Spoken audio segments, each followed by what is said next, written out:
My father was, he was an alcoholic and he was active in his disease and he was I say sometimes he was kind of alcoholic they make movies about. Um he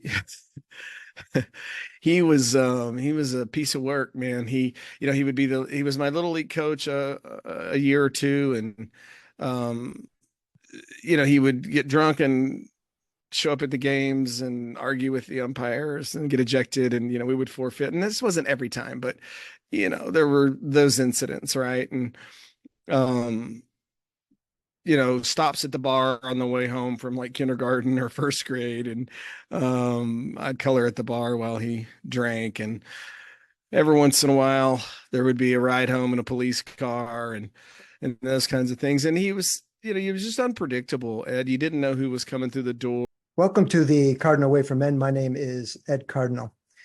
My mission is to help men recovering from alcoholism go from isolation, unhealthy, and unsatisfied to establishing community, vital health, and fulfilling their purpose.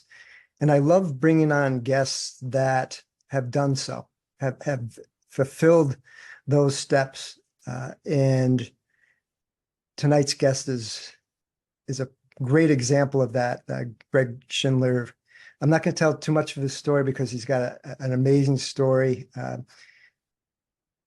He went from adversity to creating impact, helping people. That's a term that when I did a little call with him before this interview that he told me about, that is something that I feel we have challenges in our lives to make us stronger and give us the tools to become better people, but also to help others in the process. And you're gonna hear Greg tell his story and then how he's helping people now based on what he's gone through. So, Greg, welcome to the Cardinal Way for Men. Yeah, thank you so much. I'm happy to be here. Honored to be here.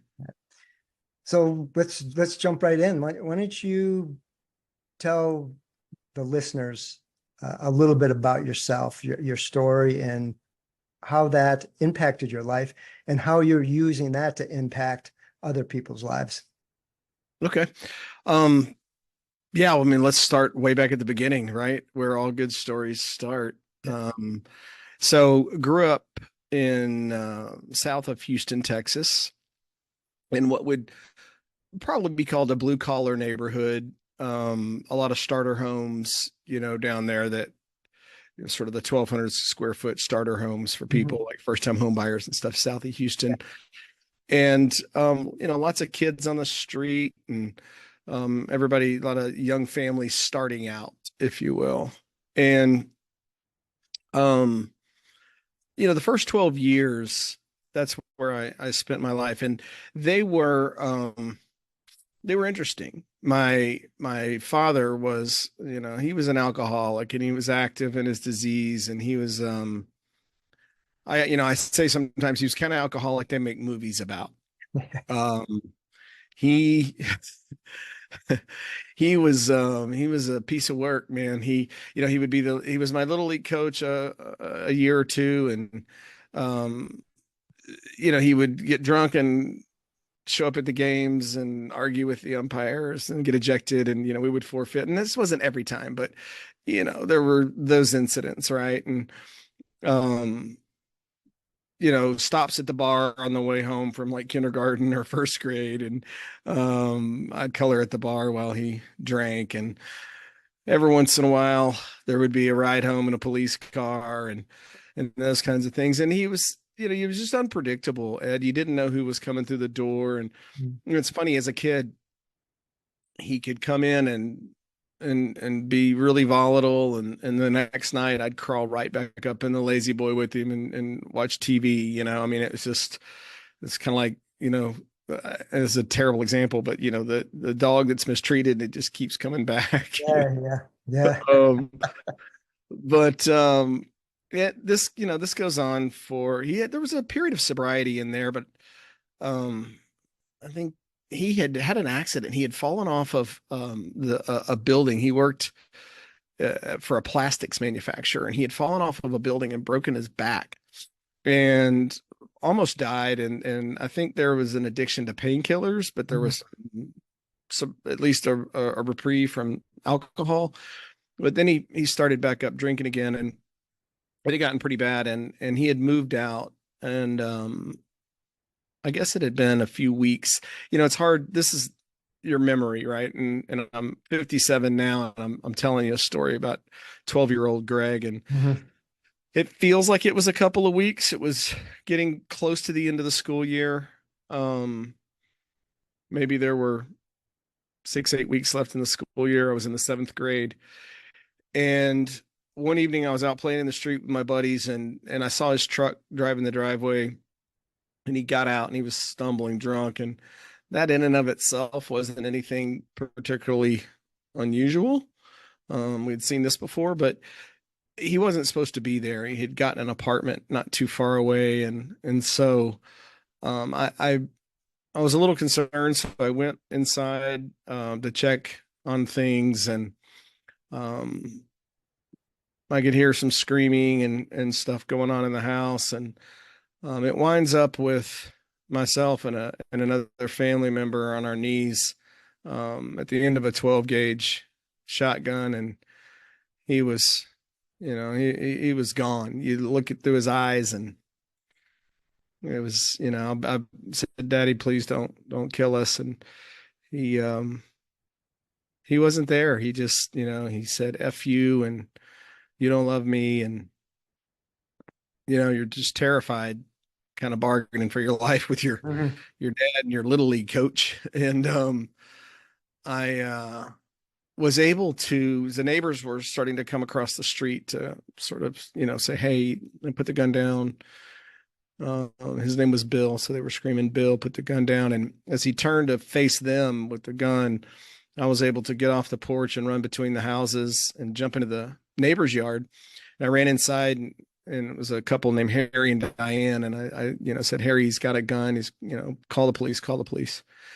And while Harry tried to call the police, he got back in his truck and drove away. And sometime between that night and Monday morning, the next Monday morning, he would take his own life with that same shotgun.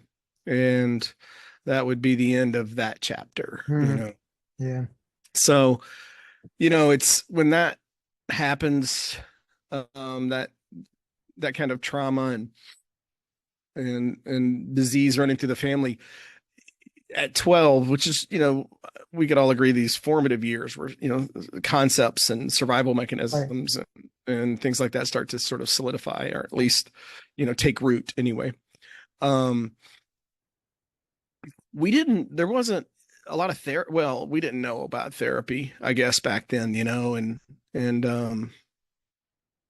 so there was none of that. It was, move on, and let's kind of put that behind us. And that's when, I started experimenting with drugs and alcohol to escape. Mhm. My I had moved to a new neighborhood after that summer, or over that summer, and I went to a new school. And this was, a wealthy neighborhood. My soon to be stepdad was a real estate entrepreneur, and was very successful. And so I went from that South Houston neighborhood to neighborhoods of where there were summer camps and country clubs and private schools and things that I hadn't been accustomed to. And there was that transition period that I think, as an addict and alcoholic, and as a person who started learning to be adaptable, because even when, in those early years, in those first 12 years, I was an only child, and your house isn't quite like the other houses. That, there were lots of siblings in the other homes. And so at night, when we got through playing in the street or whatever, it was time to go in. I went in alone. And then all my buddies and, brothers and sisters all went back to their houses. And you kind of know that you're different. Things are different. Your dad's different than the other dads. And so I think you start to learn to be adaptable, and you don't think people realize it's as bad as it is, but everybody knows. But in your head, you kind of think, well, they don't really know how bad it really is. So when I got over to the new neighborhood, I went to a private school and I started migrating towards the kids on the fringe, the kids that were a little bit of a rebel, a little rebellious, a little, not the down the middle kids that were, sort of doing things the right way.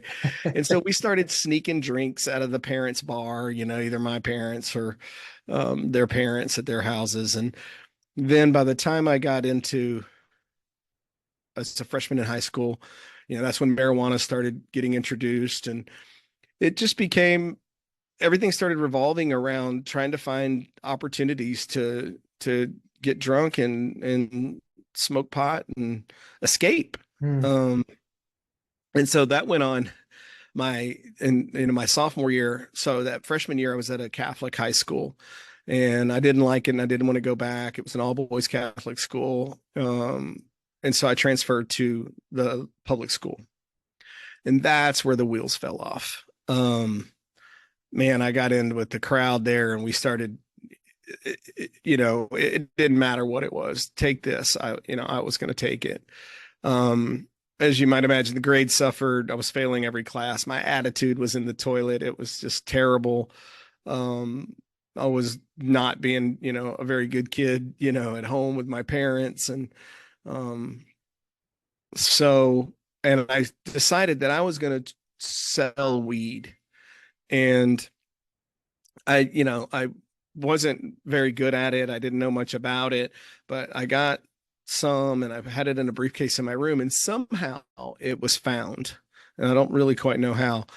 So I couldn't, and I went looking for it and I couldn't find it. And I thought, uh-oh. So the next morning that my dad comes in, he busts in the door and he says, put on a suit, be downstairs in 15 minutes. And he was not playing around. He was dead serious. And so I did. And we got in the car and we drove to Hobby Airport and he opened the trunk and there was this briefcase that I had stashed the weed in. And he said, do you want to take that? And I said, no, I don't think we want to take that on a plane. And we got on an airplane. We flew to Harlingen, Texas. And there's a military school down there called Marine Military Academy. And we toured it. And it's 365, kids in there. Not all of them problem cases, but a fair amount.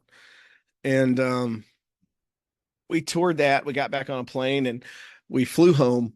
And on the way there, he said, no more than $10 in your pocket at any given time. You go to school and back. That's it. Nowhere else. And so that evening after they went to bed, I did what, any rational teenager does. I jumped out the window and ran off and ran away and I went to a friend's house and I thought I was getting away with something and being sneaky. He lived with his dad. He was a single dad and he was real cool. He was one of my best friends. And his dad, of course, immediately called my parents and said, hey, he's over here. He's okay. I didn't know that at the time. Right. Yeah. So I stayed there about a week and then went back home. And over the summer, I had hung out with another friend and he had gone down to that military school halfway through our sophomore year and he came back. He was 35 pounds lighter. He had a 4.0. He was full of yes, sirs and no, sirs. And I hung out with him most of that summer. And I wound up going down there my junior and senior year and I would graduate from that school. And I believe it was without a doubt the best thing that could have happened to me at that point in my life. Mm. Because Marine Corps drill instructors have a way of getting your attention and adjusting your attitude. Yeah. And, I don't care how big of a punk you are in high school. These guys were, my particular drill instructor that ran Alpha Company where I was named Gunnery Sergeant Ron Klutz. And in my memory as a junior in high school, he was 10 feet tall, right? He had a baritone voice and it just terrifying, and it worked, right? There's no attitudes in military school and he was in Korea. A lot of these guys were, decorated veterans. Yeah. And they weren't messing around with us. And, so it was good. And I got out and, well, alcohol story there. I snuck off. We would sneak off to Mexico or South Padre Island to party on the weekends. And so I thought it would be a great idea to bring some beer back to the barracks. And we're 12 weeks away from graduating my senior year. And of course I get busted with the beer in the barracks, and I'm going to be kicked out of school. And somehow my parents negotiate, let him graduate because I wasn't going to be able to graduate or anything, and get through the end of the year. And so the last 12 weeks I spent, they call them tours, where on the weekends, on Saturdays and Sundays, while everybody else is going on town and going and having fun, watching movies and stuff, I did these marches back and forth up and down Battalion Street, and they would change the uniform every hour, and they would call it out over the intercom from the SDO office and say, uniform is green C. So you'd have to run inside, change into that uniform, report to the SDO office, and then do your tours for another hour and then change uniforms. And this went on, all weekend. And so that's how I spent the last 12 weeks of my senior year. And, then spent the summer trying to figure out what I was going to do in college and all of that. So I wrecked some cars in college, almost killed one of my best friends from military school, all drinking, all alcohol related, and I did a brief stint in rehab as what would have been a sophomore in college. And it stuck for like 30 days. That was it. And I was back to my old ways. And so, you can see this pattern of bad behavior, Mm. where you pour alcohol into me and into my body, and bad things happen. Yeah. And so I bounce around from school to school, never really finding my place, if you will. Um, and alcohol would be, present through a lot of it. There would be, you know, just bad relationships and breakups. And, I was a blackout drinker. I was a terrible drinker.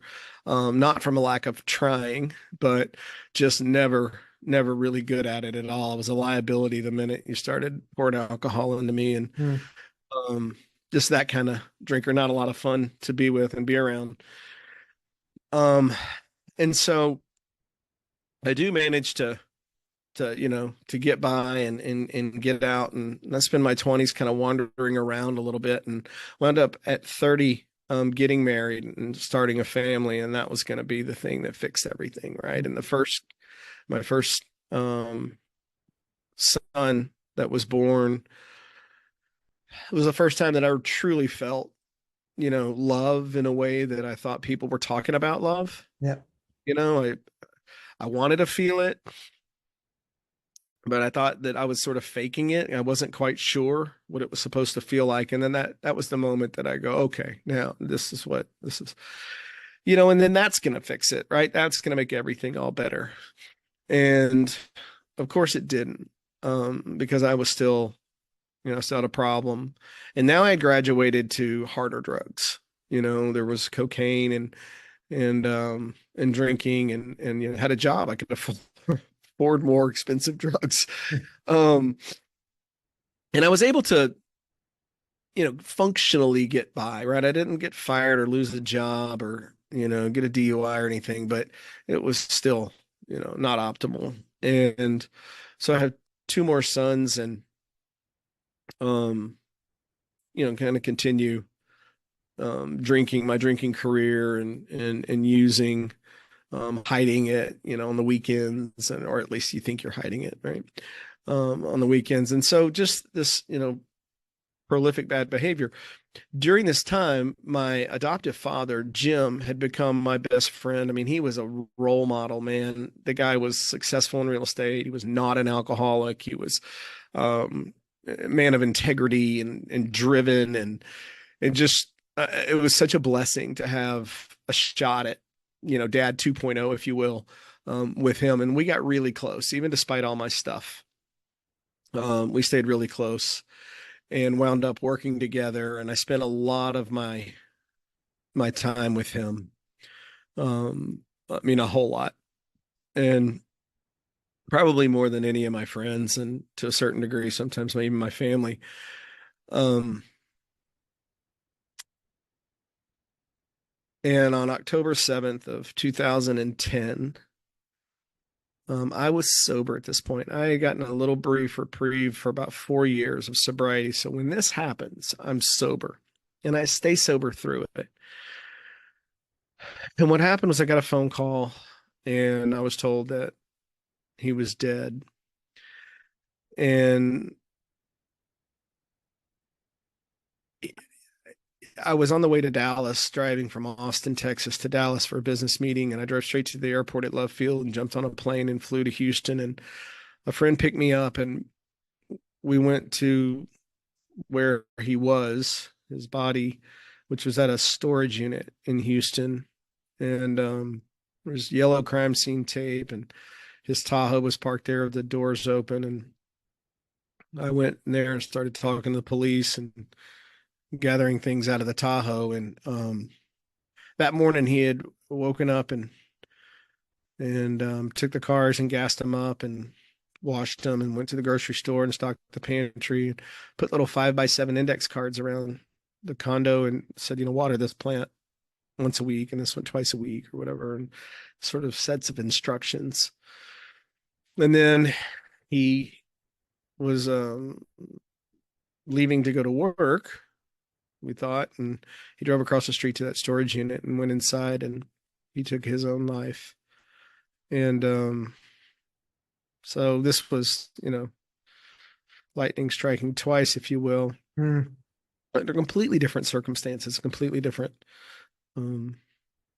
situation. And his health had been failing. He had a heart procedure about a year and a half earlier, and it just never quite, he didn't come out of surgery the same and just didn't have the drive. And he didn't want to be a burden on the rest of us.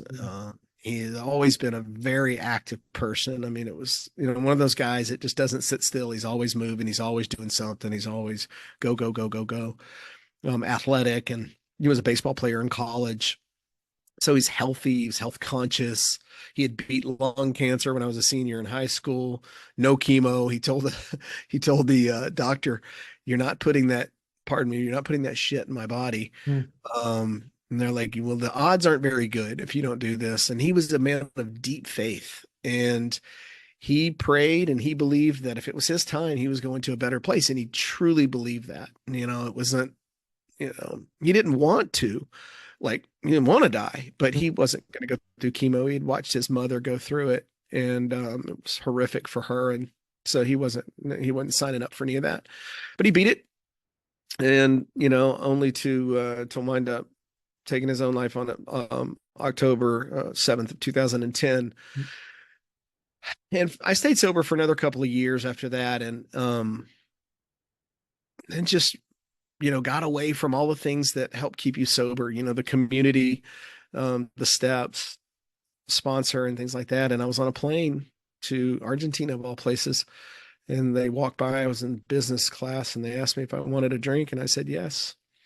And I would spend the next 3 years drinking, and this would bring us to September 5th of let me do some quick math, 2017.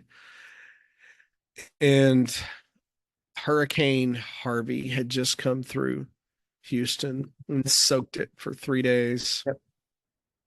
And I stayed drunk through all of it. And had there been an evacuation necessary, where we were, I would have been a liability to my family and certainly not an asset. And I woke up on September 5th and just looked in the mirror and said, "Not today. I just can't. I don't have it. No more of this." I was embarrassed. I was ashamed. I was guilty. I mean, I just you name it.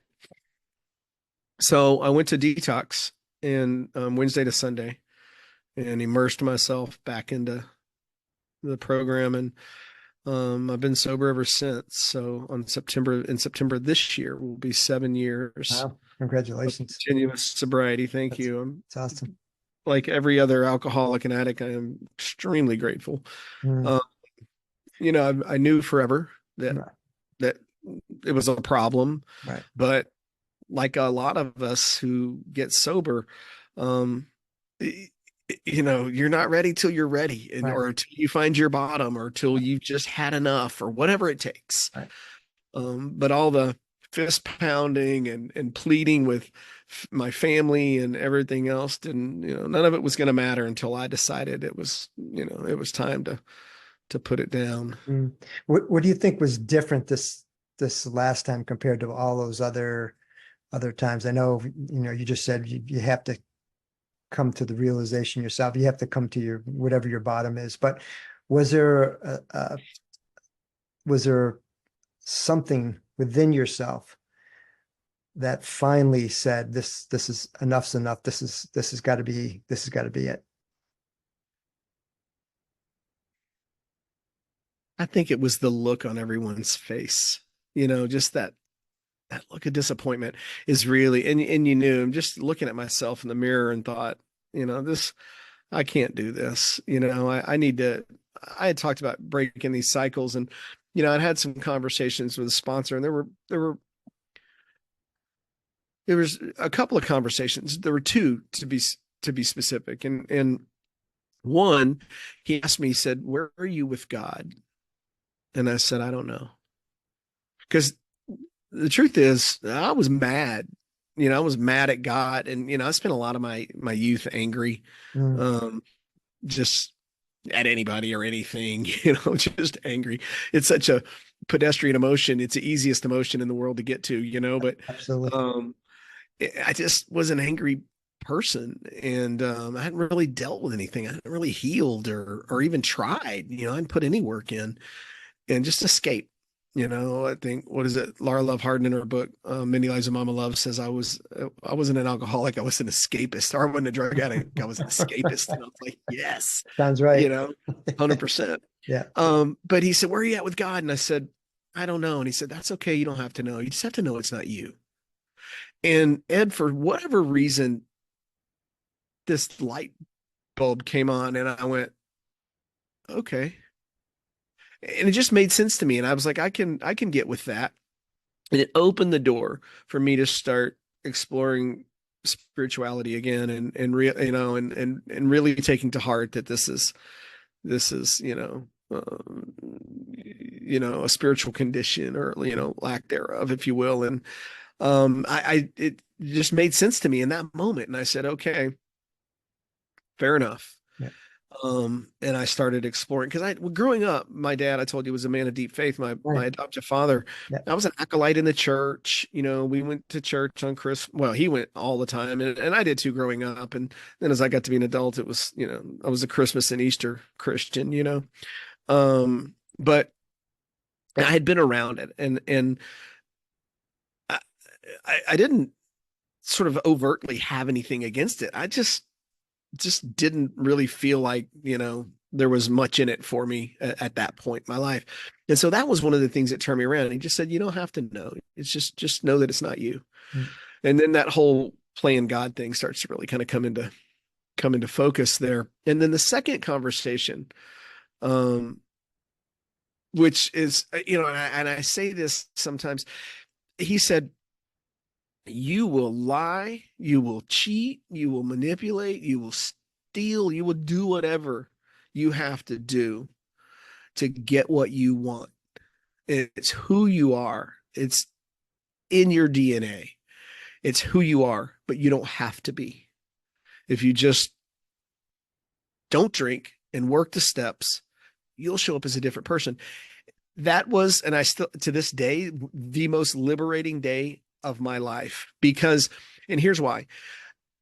There's something wrong with, there's something you don't like about yourself, and there's maybe self-loathing or whatever it may be. And so you're drinking and escaping to just get away with it instead of having to face it, right? And so I knew that that what he was saying was true, that for whatever reason I just was wired to, there's a saying in Texas, sometimes you'll lie when the truth is better. And that was kind of me. I mean, I don't know why I did it, but I just couldn't just couldn't come through the door, the front door in a normal way and, be truthful and have integrity and honesty and stuff. And when he told me that and he said, that's who you are, but you don't have to be. Right. You just have to not drink and start working these steps. That made a ton of sense to me too. And I went, aha. And it was liberating because then I was like, okay, well, there's a plan. All I have to do is this. I have to just Right. follow these steps right here. Yeah. You're telling me that all of this self-loathing and self-inflicted chaos and misery will just go away. He's like, well, it's the start, right? Yeah. And I think he told it to me so harshly to remind me that it's always going to be down there, right? And if I revert back to escaping or those bad behaviors and start you know taking drugs and alcohol, then that's exactly who will show back up again. Right. And so those were two things that were said to me that just I heard them in the right moment at the right time, and thank God that I did because um, they were profound and made a big impact on me. Yeah. And there was one more. I said two, and this was a little bit deeper into sobriety, but it's relevant, and I think I should probably. So my sponsor asked me. It wasn't that much deeper. Maybe it was a year and a half, 2 years in, and he said, "Where are you at with forgiveness?" And I said, I think I'm good. I kind of know it's for me, not the other person. I mean, you kind of carry it around and the other person's not being affected. If you're harboring all these resentments and this anger and this bitterness, it's forgiveness is for you. And he said, well, yeah, okay, fair enough. But I'm really kind of talking about, Bill, your biological father. And I said, well, he's dead. And yeah, I guess I forgive him. But, and he leaned in and I said, I haven't been to the cemetery since I was 12. And he said, that might be something to look at. That was on a Monday. So on Tuesday, I get in my car and I know that I don't want to go. I hadn't gone since I was 12 and I certainly don't want to go now, but I know enough now. I've had enough sobriety under my belt to know that if I don't want to do something, that's exactly what I probably should be doing, Exactly. right? Yeah. It's just facing that. So I get in my car and I'm driving down. It's like 10 o'clock in the morning on a Tuesday and it's drizzling rain. And I don't want, I mean, you can't go to a cemetery in the rain. Of course not. So I exit the freeway and I pull into this gas station. I get a bottle of water and I'm like, what are you doing? Get back on the. So I get on the freeway. I do this two more times. I think one time was it's a Tuesday and I have things to do. I was trying to talk myself out of it, but I wind up going and I pull into the parking lot and I walk inside the building and I don't remember where the gravesite is. So I needed to ask for help. And behind the counter was this woman who was so perfectly Texan. It's just like out of a movie. She was probably mid-60s, very pretty and all done up. Her hair was done, her makeup was done. And she said, may I help you? And I said, yes, ma'am. I need help finding a gravesite. And she said, are you a friend of the family? And I said, no, ma'am, it's my dad's gravesite. And she said, well, honey, how long has it been since you've been here? And I said, well, you're going to make me do some math, but 41 or 2 years. And without blinking, she kind of smiled this warm, like chocolate chip cookie smile. And she said, time does get away from us, doesn't it? That's what I did. I started laughing because I said, A, that's funny. That's And great. B, it was probably the kindest thing she could Yeah. have possibly. She was letting me off the hook Yeah. for not having come to my father's gravesite in 40 something years. And so I started laughing and she kind of got tickled and started laughing. And this guy comes out and I follow him out to where the gravesite is. And it's drizzling rain and I'm standing and he said, I'll leave you to say some words and visit. And I said, okay, thank you. And he's about halfway back to his minivan and he stops and he turns around. This is a quick sidebar because I think it's funny. And he reaches in his pocket and he comes over and he has his card. And he said, let me just give you my card if you ever need to make arrangements for yourself or for your other family members. So he's trying to sell me a burial plot. Right. Yeah. Yeah. Right. So I started laughing and now he has no idea what to do with this. He's like, I'm so sorry. I didn't mean to offend you. And I said, no, no, no, no. I respect the hustle, man. I said, that has got to be a really difficult sale. under the circumstances. And I said, so I'm not offended at all. Sales guy to sales guy, that I respect the hustle. He still just had no idea. So he just got in his minivan and drove away. So I stood there and, I said some words and I shed some tears. I get back in my car and I'm driving, back home. And I tell this story out of order on purpose. About maybe a month earlier, or 3 or 4 weeks earlier, I had um, asked my ex-wife. I said, "Do you think the boys know me? Do you think they know who I am?" And without hesitating, she said, "I don't think anybody really knows you." Mm. And she wasn't trying to hurt my feelings, Yeah. but it did. And I didn't, I want to be knowable, certainly to my children. And as I was driving home that day, I realized what I said was, "Do you think the boys know me?" And I think the real question I was wanting to ask, but probably couldn't because I was afraid of the answer, was, am I doing a good job? Mm. Am I good at this? And if you tell me you don't really know me, I can handle that. I spent a lifetime trying to make you like me, but not necessarily know me. Right. So I was good at that. And if you said you didn't, I could have accepted that answer. But am I doing a good job? That's a completely different question when the stakes are much higher. And I don't, that was a turning point for me where I said, I'm breaking the cycle. I'm Yep. breaking, you Absolutely. know, Yeah. this legacy, and I am a good father, and I am, doing a good job, and just giving myself that. Like it's hard for me to receive, sometimes like compliments or Mm. whatever it may be. Hey, you did a great job, or you look great, or whatever. I don't receive those very well, and so it was a difficult thing for me to acknowledge. And I think that was another thing that helped it stick this time, right? Was sponsor asking me the right questions and saying the right things. And I just hearing them, sometimes how many times have you been in the rooms and you've heard something maybe 10 or 20 times, but that day you hear it, you, you're just in the right place to hear it and it Right. sinks in, it lands. Right. And I think that's those three things were probably the pivotal things that really helped me, the pivotal conversations that really helped me, um, this time make it stick. Mm. Click the link in the description to receive your free ultimate guide for men over 45, Unlocking the 10 Secrets to a Fulfilling Life. You said a few things that really kind of jumped out at me. And one was, yes, you did break the cycle. You know, someone said it's in your DNA. I think your sponsor, you're going to revert back to it if you don't make Yeah, a different choice.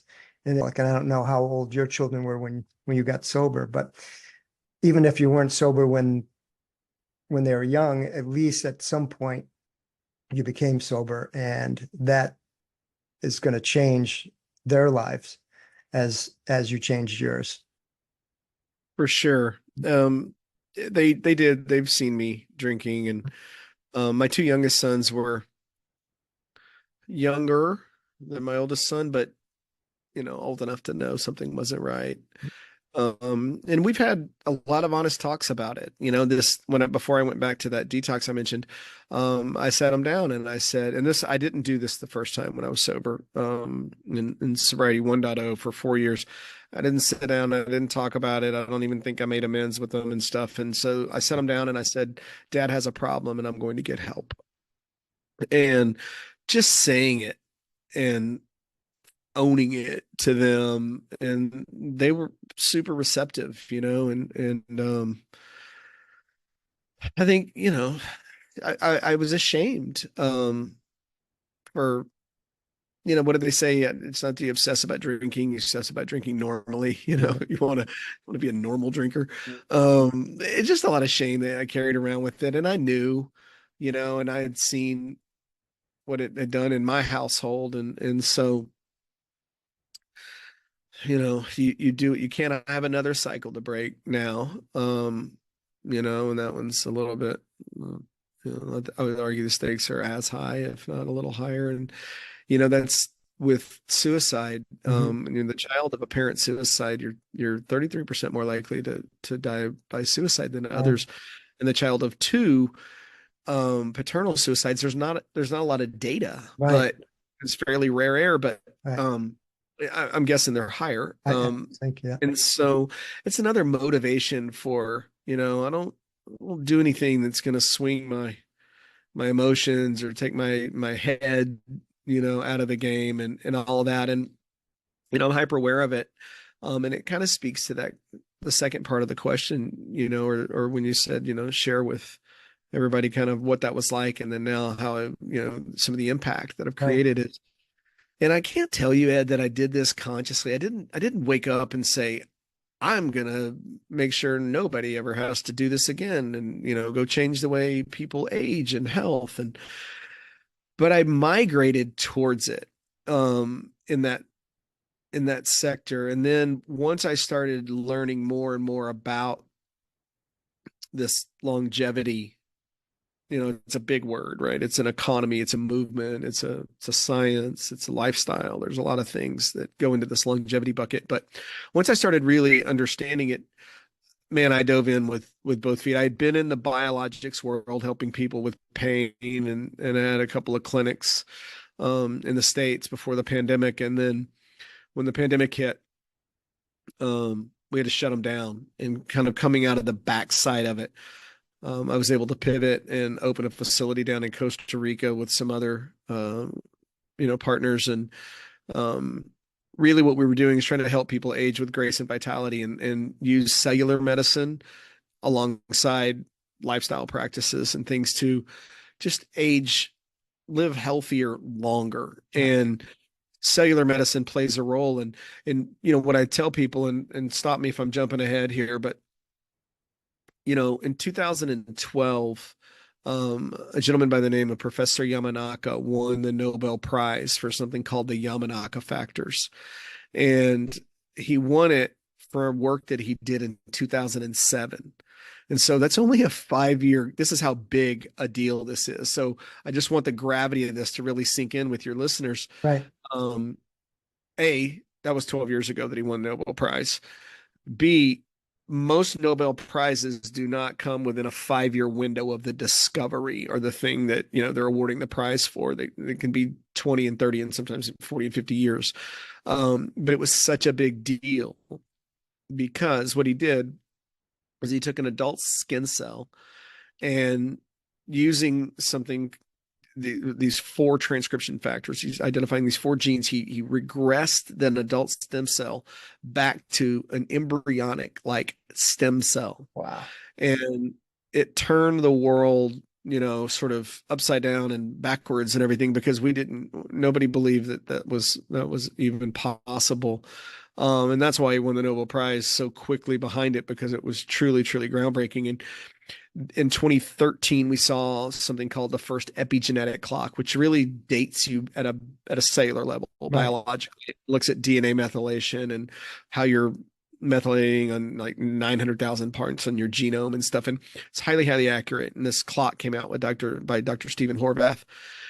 And there's now, I think we're on the fourth or fifth generation of epigenetic clocks, and there's 12 or 13 different clocks. And there's a standardized algorithm, and so everybody's trying to trending in the right way. But the whole idea is, through 4 or 5 drops of blood out of your finger, you can tell a lot about what's happening with you at a cellular level, at a biological level. So it's that whole biological age versus chronological age. So Right. I'm 57 chronologically, biologically I'm 48. That's a good thing, right?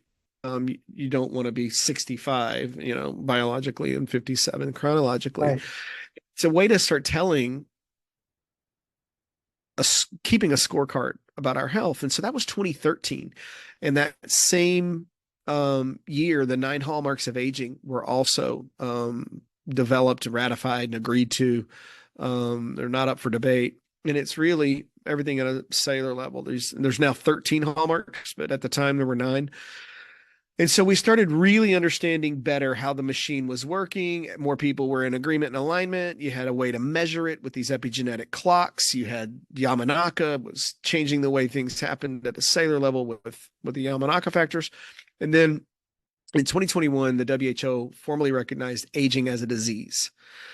And so throughout this, and around 2018 is where I kind of entered the picture in getting into this world and start understanding it better. And I'm like, wow, this is a unique part in time in history. There's a ton of money being thrown into the research. There's a lot of breakthroughs happening. We're understanding more and more. And then diagnostic tools, the ability to be able to measure with objectivity in the data, is where things started to get really interesting, because healthcare can be so subjective. Mhm. I mean, yeah, your labs are your labs, but how do you feel? How much pain are you in? Or, that kind of thing is a subjective answer. And it's really hard to and to quantify it, or qualify it even. And so this subjective data started coming out, where we can now start to tell a deeper, more meaningful story about each individual person.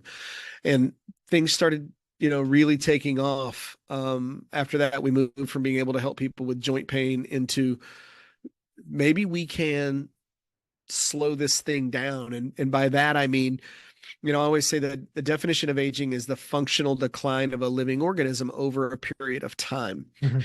And right now, it's what makes headlines is talking about that period of time part. Everybody's throwing around numbers like 130 and 150, Yeah. and a few guys are saying things like 180. And there's other people talking about, immortality.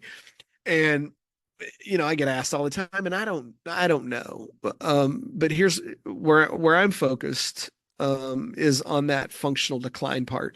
Because what I do know is that if you can't slow and reverse the functional decline of a living organism, then the period of time part doesn't matter. A, it's not going to happen, but B, if it could, nobody's signing up for it. If you don't, because I mean, we functionally decline in our cognition, in our immune function, in our vascular function, in our sexual wellness, our aesthetics. These major systems in the body that functionally decline over our lifetime, our lifespan. We have to slow and reverse that if we're going to extend the period of time part at all. And that's where things are today. To me, that's the most interesting part of this entire industry, in this space, and this science, is we have some therapies and some ways of measuring the impact of these therapies to mitigate this functional decline. And what I think it looks like is that last decade, maybe two, that sometimes are spent, or a lot of the time are spent, with chronic age-related disease, and just really not a lot of fun for that part of the population. Um, I think it starts to look like we can start aging with grace and vitality. We can start, not becoming a burden on our family members, or living in, living facilities. And look, we have a long way to go, but that's where the promise of the science and stuff is right now. And to me, that's near and dear, because, my dad thought that was his only option. And in 2010, we didn't have the tools that we have today. And so the idea there around impact is, if we can keep pushing this thing, day in and day out, the next 5 or 10 years, and you layer in AI, and it's learning the language of biology, it's going to start creating an incredible impact on what it means to age, and that aging is a disease, that the WHO, it's not a new concept. They've argued about this for a few hundred years. And I always tell people, it doesn't matter if you agree with it or not, if you think aging is a disease or you don't. What's important is that enough smart people will say, huh, if it is a disease, maybe it can be cured. Maybe it can be treated. Maybe we can mitigate the impact of this disease. And that's where breakthroughs start to happen. That's where innovation starts to happen. And there's billions and billions of dollars being poured into this field, because for the first time in history, we believe that we've made a quantum leap, if you will, in terms of our understanding and our ability to be able to start thinking about slowing and possibly even reversing the aging process. Mhm. And last thought on this, Ed, there's one more thing driving this, and this is something important to understand. There's a reason too, because where there's a sense of urgency, there's always opportunity, right? Especially in the entrepreneur brain. By 2030, 1 in 6 people will be over the age of 60. And that's in the US, and that's never happened before. And then Wow. over the next decade or so, it will start to hit the other countries and continents. By 2050, 2.1 billion people on the planet will be over the age of 60. This never Wow. happened before. There'll be more people over 60 than under 15. Now, why is that important? Because as we age, our healthcare needs become more complex, right? It's the operating system. Nature is, turning genes on and off in guys my age to make room for more 20 to 40-year olds so that they can procreate and keep the species going. It's just the way this operating system works. And we're figuring out now how to modify and tweak this operating system. But when you put that percentage of a population over the age of 60, that large of a percentage of population, into this environment with complex healthcare needs. And, the last 12 years on average for the US citizen are spent in some sort of chronic age-related disease and sick care, really. We got to have a big problem. It's going to put strain on financial resources, a strain on our healthcare resources, a strain on the family units. And then by 2050, it becomes, something untenable. And I think that that's why you're seeing so much emphasis, investment, and focus and research being poured into this now, because yes, we've had some breakthroughs and very recent. It's a fairly nascent industry. But we also have a big problem to solve, because if we can't start aging better and keeping people out of hospitals and nursing homes and, becoming burdens on their families, then we're going to have a real problem on our hands. And I think a lot of people believe we're going to anyway. And so championing this idea that, lifestyle behaviors and, we've got wearables. I've got an Oura ring. You can get your glucose monitored. You can, measure your metabolism through a Lumen device. I mean, there's so many different tools that we have access to now, and labs are getting cheaper and cheaper, that you can start to have a meaningful impact on your own health. Right. And I call it being the CEO of your own health and longevity. I don't know if you and I talked about that or not, Yeah, but you did. I wrote that down. Actually, I was gonna tell you, I love that saying. Yeah, be the CEO of your own longevity. I mean, ultimately it's our responsibility as people. But to have this technology and these resources and this new way of looking at the body and the cells available to us, I mean, it's remarkable. it is, there's a couple of, things that I'll share. Like, so there's something called epigenetic reprogramming, and it's imminent. It's coming. I mean, it's been demonstrated already, but not at scale. But you imagine taking a person whose cells, so you can collect cells through a process called apheresis, which is how they collect cells for a cancer patient donor. It's through peripheral blood. They use a mobilization agent called Neupogen, and they you give injections to the patient 3-5 days, sometimes a little longer. It mobilizes billions and billions of cells out of your bone marrow into your peripheral blood, and they collect it. And they're looking for a specific cell type, a stem cell called a hematopoietic stem cell, or a CD34 positive stem cell. And those form the basis of our immune system. And so if you're a cancer patient, you need a donor match. That is the cell, and they typically administer about 2 million cells per kilogram of weight to reconstitute an ablated bone marrow. And the idea is it'll rebuild your immune function, and hopefully your body stops attacking itself. It's a very crude way, sort of glossing over how cancer works, but you can do this now in healthy patients, because why wait? Our healthcare system is built on waiting for the red check engine light to flash and beep and go off. Right. And then, they give us something to mask the problem, or duct tape over the light, sometimes is what I call it, without addressing the root cause of the problem itself. And so if you could take a 65 or 70-year-old person, collect their cells, epigenetically reprogram them to look like 30-year-old versions of themselves, and the theory is they're going to go, and you give them back to them through an IV. The theory is they're going to go back into the bone marrow and start making copies of their now younger selves, and start influencing all the 65, 70-year-old cells in the body to behave more like them.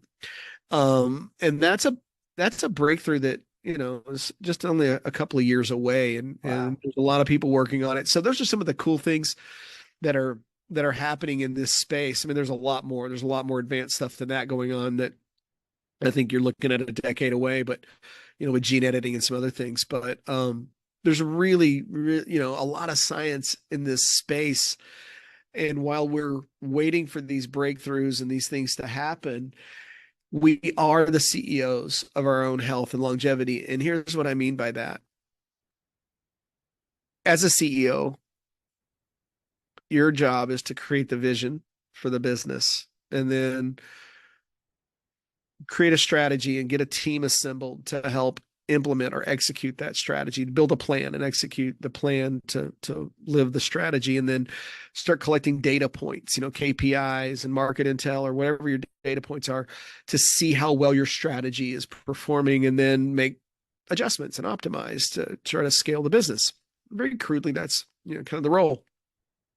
So imagine that you were to outsource that role to a consultant, and you saw this consultant maybe twice a year. And when you had a problem in the business, you went to him and he gave you a band-aid. He gave you some temporary fix. It's not going to address the systemic issue in your business, but here, do this. It'll go away for a little bit. That business is not going to thrive, Yeah. right? It's not going to go very far and do very well. Yet that's exactly what we do with our health. Right. And we just call that consultant a doctor. Right. And we see them when there's a problem. They mask the symptom and we feel better. We don't necessarily get better. And so if you're the CEO of your own health and longevity, then you have a vision. I want to live to 100 or 120 or whatever it is. And I need a strategy. Well, I'm going to start exercising and sleeping better and dieting, and I'm going to, practice mindfulness and manage my stress.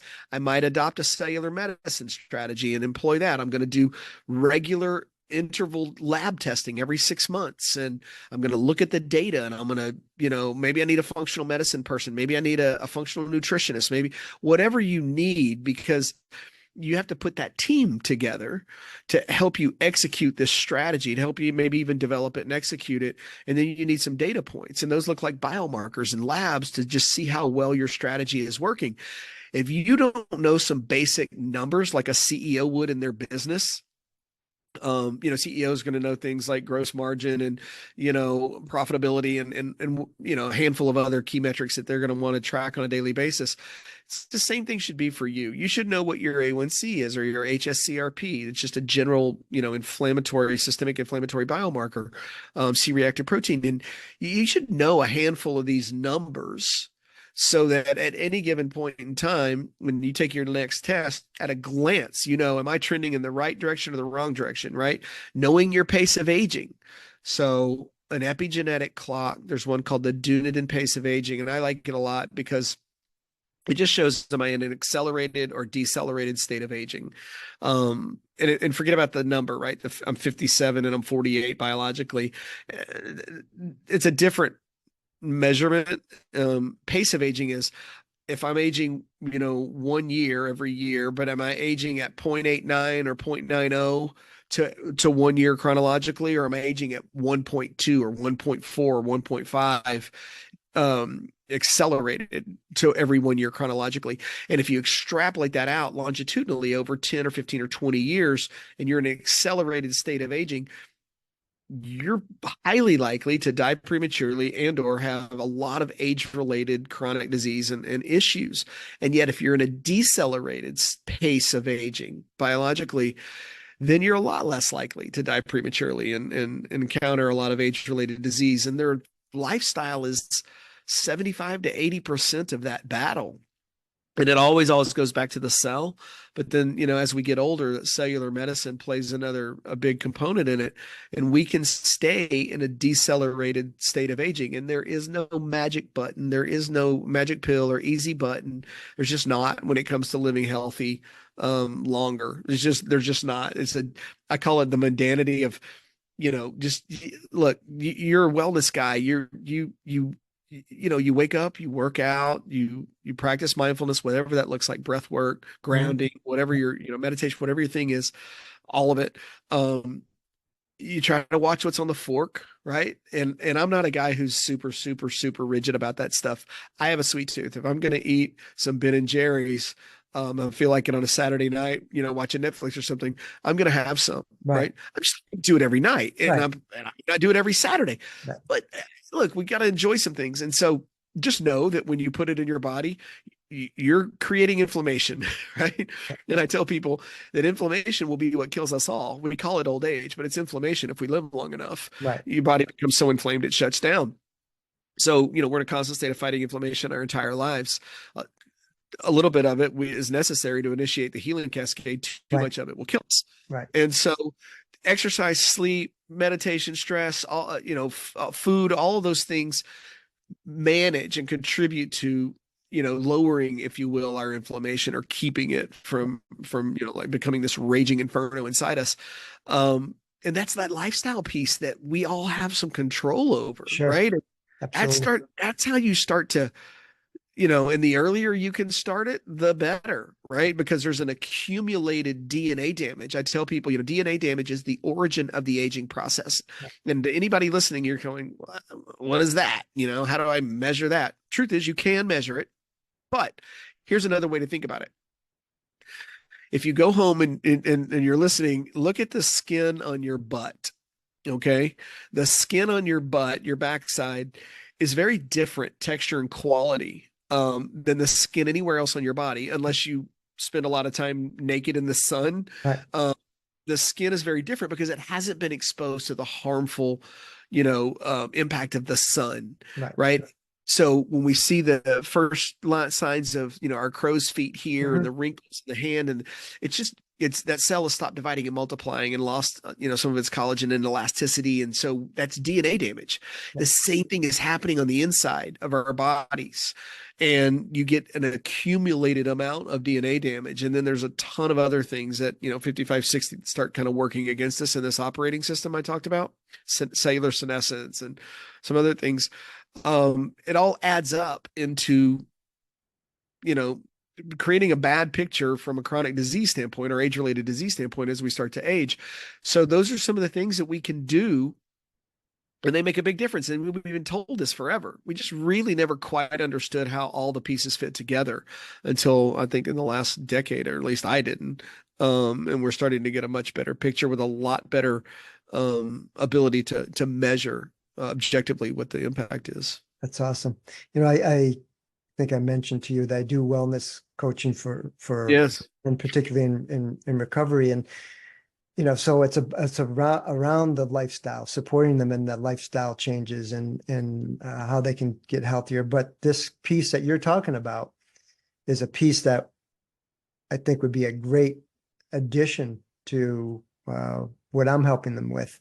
And I'm glad I'm learning more about it, because I'm going to reach out to you at some point and 100%. see I'll if wear you out. You know yeah, that. I'll wear yeah, you out with it. yeah, I love it. I yeah. love And this then stuff. and so how can people who are watching this podcast, listening to it, how can they find you and learn more about what you're doing down in Costa Rica?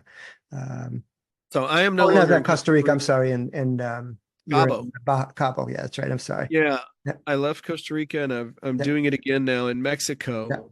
These things, just for anybody listening, why Mexico and Costa Rica, the therapies that we do there are not allowed in the US. Mhm. Not all of them. So, for example, there's a therapy called plasmapheresis, or therapeutic plasma exchange.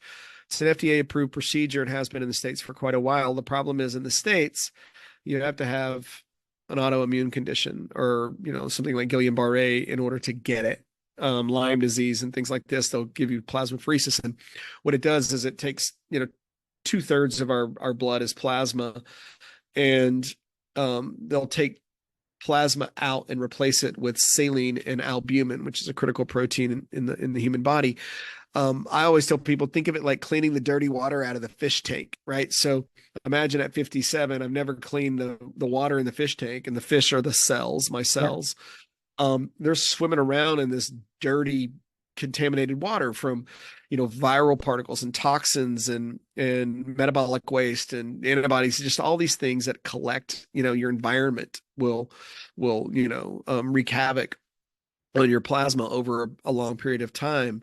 And so you're going to clean the dirty water out of the fish tank and create what I call a more pristine microenvironment. That's an approved process in the States. And there are some places that you might be able to get it. It's but not very many. And we're doing it preventatively, therapeutically, and proactively. So if you clean the dirty water out of the fish tank, you replace a lot of the plasma in there. I've done it probably a half dozen times so far, and it's amazing. You feel amazing. And I know that systemically at that level, I'm healthier. I have less pollutants going on around in my body. Yeah. So there are things like that. But a lot of the stem cell treatments are just still not allowable here.